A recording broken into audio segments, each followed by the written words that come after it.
Hello and welcome to Moto Mouth. I'm Moshe Levy, and today we're going to be talking about this Adaptiv Technologies TPX 2.0 radar detector.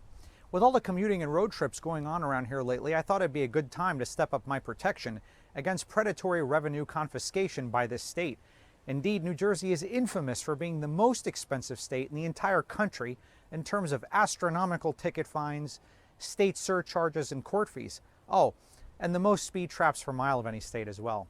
Even a mild speeding ticket here can run well over $700 if a lawyer is required to fight it, which of course is part of the racket. So when it comes to radar detectors, at least at the moment, only Adaptiv Technologies makes a package specifically designed for our needs as motorcyclists. I've been testing mine since May and published my review of it in the October 2016 issue of Motorcycle Consumer News magazine. Let's go into an overview. The weather-resistant TPX 2.0 detects X, K, and Ka radar bands and police laser guns and is easily mounted on the included quick-release base. The base is then secured to the motorcycle via common RAM or tech mount type hardware. The detector itself measures 1.9 inches high by 4.5 inches long by 2.9 inches wide and weighs about 7.5 ounces. It features a sealed DIN connector for quick removal and 5 huge glove-friendly buttons to actuate controls. The wiring harness features 3 additional connectors for motorcycle-friendly accessories. The first is the included 3 LED visual alert warning light, which is about 3/4 of an inch around. The second is a 3.5mm audio jack with available Bluetooth dongle for mono alerts to your comm setup or to Adaptiv's optional wireless headset.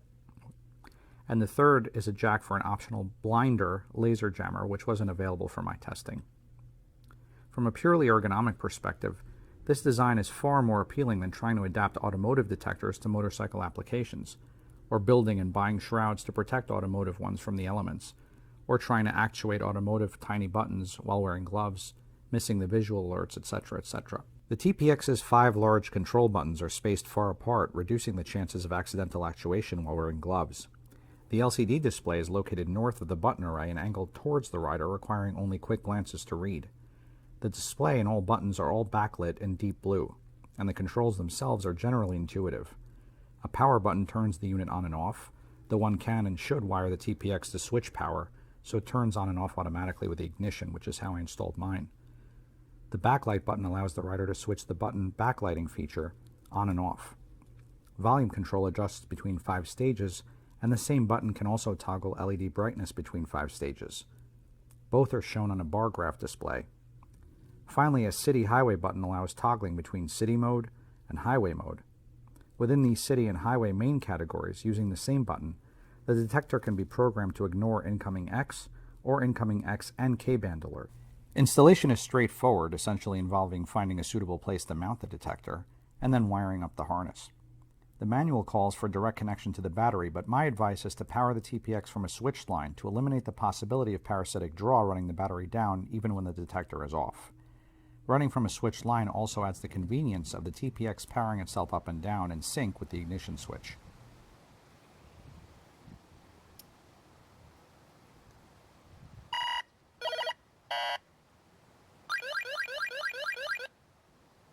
Objectively testing radar detectors requires expensive, specialized equipment and in most cases the cooperation of local law enforcement, neither of which I had for the purposes of my testing. Likewise, I was unable to locate any objective scientific testing online conducted by independent third parties. So, armed only with my 2.0, I headed straight into the lion's den of strictly enforced speed limits: New Jersey's notorious Turnpike, the Garden State Parkway, and routes 1, 18, and 9. Ignoring decades of ingrained instinct, I purposely set out to find and exploit common local speed traps using real-time data in my Waze app. Remember what I said before: more speed traps here than anywhere else in the entire country. If the TPX can keep a motorcyclist ticket-free here, it can succeed anywhere. New Jersey state troopers still use the ancient X-band, which has all but disappeared from use by agencies nationwide. And the TPX gave fair warning well before any stealthy police cruisers came into view. Likewise, the K-band and Ka-band warnings both saved mortgage-sized payoffs to the state on several occasions. In these 5 months of riding, the laser alert rarely activated, but when it did, the police appeared a few moments later, long after I had a chance to scrub off some velocity. So, without incriminating myself or admitting any guilt whatsoever, suffice it to say that without the TPX 2.0 over the course of this testing period, the national debt of the United States would be trivial compared to my New Jersey court costs. The audible and visual alerts were excellent. Since each band has its own distinct beep, within a few weeks of commuting I was able to memorize which sound corresponded to which band alert.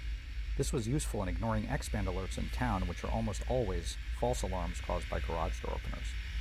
The TPX's integrated audio speaker is surprisingly loud when set to high. I was able to easily hear it despite the road noise at excessive speed, all while wearing my usual earplugs and full-face helmet. Likewise, the visual alert warning light was invaluable in determining signal detection without taking my eyes off the road. Its quick flashes indicate a strong signal, while the slower flashes indicate a weak signal, all within the rider's primary line of sight.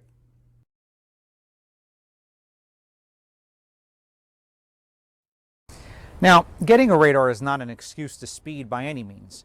We all must ride within the limits of the law and our own abilities and the abilities of our motorcycles. And I also must say that, of course, I love and respect the police and appreciate the fine job they do protecting our communities day in and day out.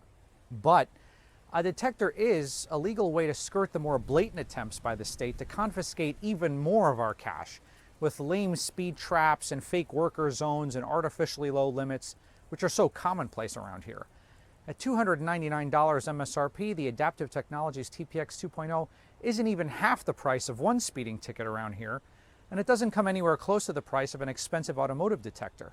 And again, it remains the only viable choice thus far for motorcycle-specific detectors. From an ergonomic perspective, nothing else on the market right now comes close to allowing riders such tactile, visual, and audible control on the fly.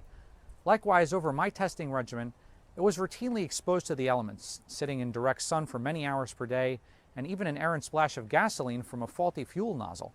This type of environment would have likely dispatched automotive-grade detectors very early on. Although I must admit, I do wish the TPX was fully waterproof, so I wouldn't have to worry about it in downpours or leaving it out in the rain overnight. Nevertheless, for the reasonably priced protection it offers us in a motorcycle-specific package, I'm happy with it. So, for functionality, I gave it 4 out of 5 wheelies. For value, 5 out of 5 wheelies. And for durability, 3.5 out of 5 wheelies. Until next time, keep the shiny side up, and don't forget to subscribe to this channel for more of your favorite Moto gear reviews.